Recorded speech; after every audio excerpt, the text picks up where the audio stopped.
Cinta tak kenal batas ruang, terbakar dalam sunyi malam seolah mimpi. Perjalanan dalam konflik. Perjalanan mereka semakin melelahkan. Tanah yang mereka injak semakin keras, hutan yang mereka lewati semakin gelap, seolah dunia itu sendiri mencerminkan kekacauan dalam hati masing-masing. Erwin, yang semula menjadi pilar kekuatan bagi kelompok, kini tampak semakin rapuh. Ia berjalan dengan langkah yang berat, matanya terarah kosong ke depan, sementara pikiran dan perasaan bertarung dalam kegelapan yang semakin menguasainya. Di tengah keheningan yang menegangkan itu, Randy tidak bisa menahan rasa khawatirnya lagi. Mereka sudah melewati banyak rintangan bersama, tetapi saat ini Erwin lebih terperosok dalam kesendiriannya daripada sebelumnya. "Erwin," panggil Randy, suaranya lebih lembut dari sebelumnya. Berusaha mendekati temannya yang tengah berjalan dengan wajah tertunduk. "Apa yang terjadi padamu? Kau kelihatan seperti membawa beban lebih berat dari biasanya." Erwin menoleh cepat, matanya penuh amarah dan kebingungannya. "Aku baik-baik saja," jawabnya, suaranya tajam dan penuh kepahitan. Namun Randy bisa melihat bagaimana tubuh Erwin sedikit gemetar, seolah-olah ada sesuatu yang lebih besar yang sedang dia sembunyikan. Randy mengangkat tangannya, mencoba untuk menenangkan, meski rasa cemasnya semakin besar.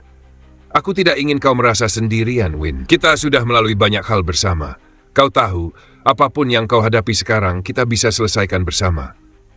Namun Erwin sudah tidak bisa lagi menahan emosinya. "Bisakah kau berhenti bertanya?" teriaknya, suaranya menggema di hutan yang sepi. "Aku tidak butuh ini sekarang, Randy. Tidak sekarang." Randy terkejut, tubuhnya kaku sejenak. Ia tidak pernah melihat Erwin begitu kehilangan kendali. Biasanya Erwin adalah orang yang tenang, yang selalu bisa diandalkan, tetapi sekarang ia tampak seperti seseorang yang terperangkap dalam jiwanya sendiri, berjuang melawan kekuatan yang jauh lebih besar daripada yang bisa mereka hadapi bersama. Randy menarik napas dalam-dalam, berusaha menenangkan diri. "Erwin, aku hanya peduli padamu. Kau tahu itu kan?" kata Randy pelan, mencoba menjembatani jurang emosi yang semakin melebar. "Kau bisa berbicara padaku. Apa yang mengganggumu?" Erwin menghela napas panjang, dan untuk sesaat, tampak seperti dia akan membuka segalanya. Namun wajahnya tiba-tiba berubah, seolah ketakutan muncul kembali. Aku tidak tahu apa yang terjadi padaku, Ren," jawabnya dengan suara yang hampir tidak terdengar. "Aku merasa seperti ada sesuatu yang mengendalikan pikiranku, sesuatu yang ingin membuatku memilih jalanku sendiri tanpa mempedulikan semuanya. Aku tidak tahu apakah aku bisa mengendalikannya lagi." Randy melihat temannya itu dengan penuh kekhawatiran. "Kau tidak harus menghadapinya sendirian, Erwin.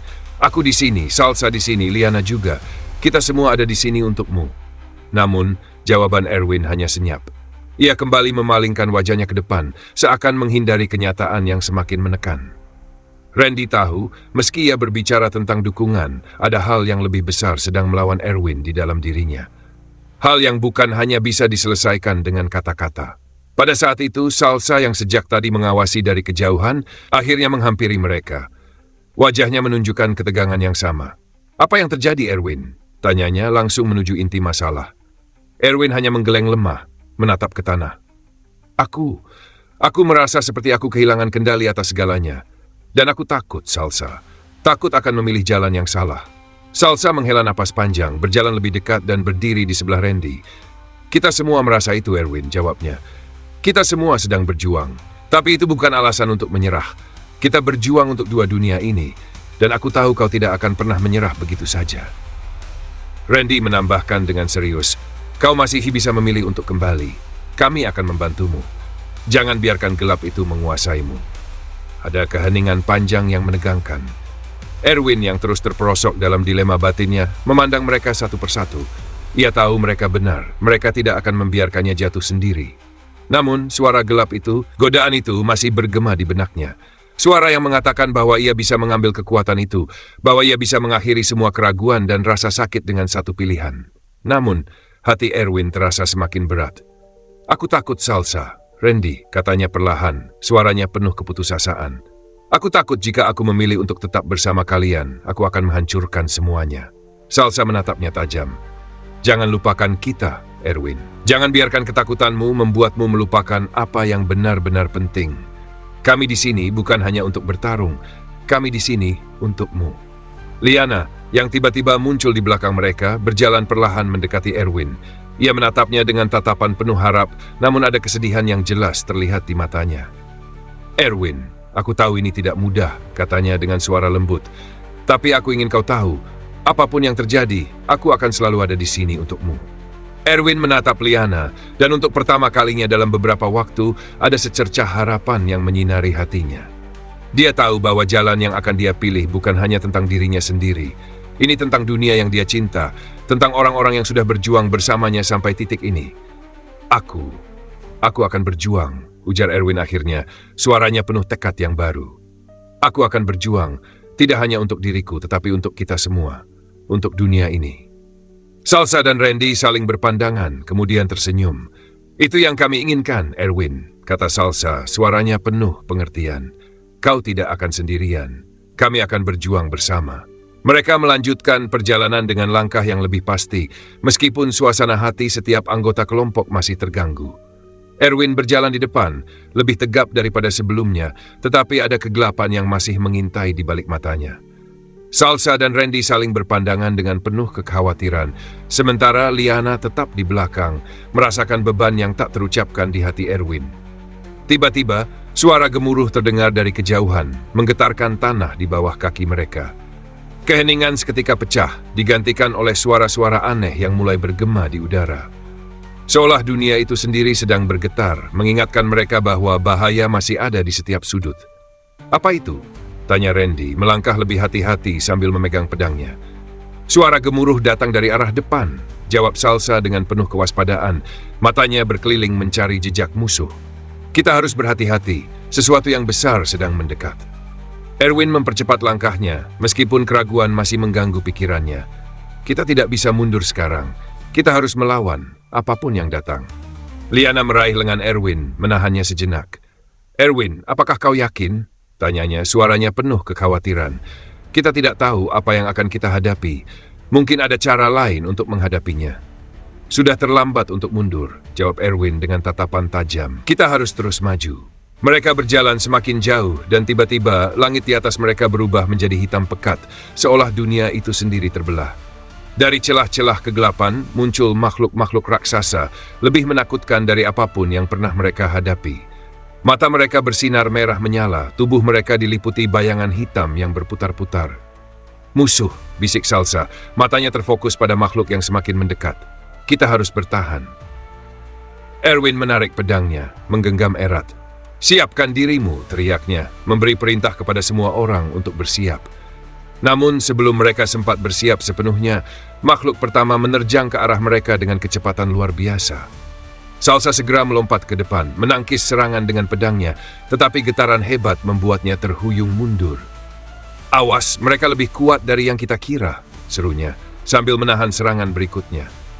Randy bergerak dengan gesit, menyusup di antara makhluk-makhluk itu, pedangnya berkilat menyambar. "Kita tidak bisa terus bertahan seperti ini. Harus ada cara untuk menghentikan mereka." Erwin dengan pandangan penuh tekad melangkah maju. "Aku akan membuka jalan," serunya, berlari dengan penuh semangat. Dalam sekejap, ia mengaktifkan kekuatan dalam dirinya, mengerahkan energi yang luar biasa. Sebuah ledakan cahaya menyelimuti tubuhnya, dan semua makhluk yang mendekat terhenti seketika. Liana menatap Erwin dengan rasa kagum, namun di balik matanya ada kecemasan. "Erwin, hati-hati!" teriaknya, tetapi suara Erwin tenggelam dalam gemuruh yang mulai membayangi mereka. Kekuatan Erwin terus meningkat, tetapi semakin lama ia merasa dirinya semakin terperangkap dalam gelombang kekuatan itu. Suara bisikan yang pernah ia dengar kembali terdengar jelas di telinganya. "Kau bisa memiliki semuanya, Erwin. Cinta, kekuatan, dunia, semua hanya dengan menyerahkan dirimu." Erwin menggertakkan gigi, berusaha melawan pengaruh suara itu. Namun kegelapan itu semakin kuat, menariknya semakin dalam. Ia merasa tubuhnya menjadi lebih berat, pikirannya dipenuhi kabut yang semakin gelap. "Salsa, Randy!" teriak Erwin, suaranya bergetar. Aku tidak bisa mengendalikan diriku." Salsa yang sedang bertarung dengan makhluk lain menoleh dan melihat keadaan Erwin yang semakin terpuruk. "Erwin!" ia berteriak, berlari ke arahnya. "Jangan biarkan dirimu jatuh, kami ada di sini." Namun sebelum mereka bisa menghampiri, kegelapan itu melanda sepenuhnya. Erwin terjatuh ke tanah, tubuhnya tergeletak lemas. Liana berlari ke arahnya, namun sebuah energi gelap menghalangi langkahnya, membuatnya terhenti di tempat. "Erwin!" seru Liana dengan suara putus asa. "Jangan, aku mohon, jangan." Salsa dan Randy tiba, berusaha untuk menghentikan kekuatan gelap itu. Tetapi semakin mereka berusaha, semakin kuat kegelapan itu menguasai Erwin. "Ini adalah ujian terakhir," bisik Salsa, suaranya penuh rasa takut. Makhluk-makhluk itu mundur sejenak, seolah memberi kesempatan bagi Erwin untuk melawan godaan dalam dirinya. Liana menunduk, mengeluarkan kekuatan magisnya, berusaha menghubungi hati Erwin. "Erwin, ingat siapa dirimu," katanya, matanya penuh air mata. "Kau bukan hanya untuk diriku, untuk dunia ini, tetapi untuk semua orang yang mempercayaimu." Erwin terdiam. Kekuatan gelap itu berperang di dalam dirinya, namun suara Liana berhasil menembus kegelapan yang menghalanginya. Dengan sisa tenaga yang ada, Erwin mengangkat kepala. Matanya kembali fokus. "Liana," bisiknya. Suaranya lemah. Aku memilih kita. Aku memilih dunia ini." Dengan itu, energi gelap yang menguasai Erwin mulai surut, meskipun tidak sepenuhnya hilang.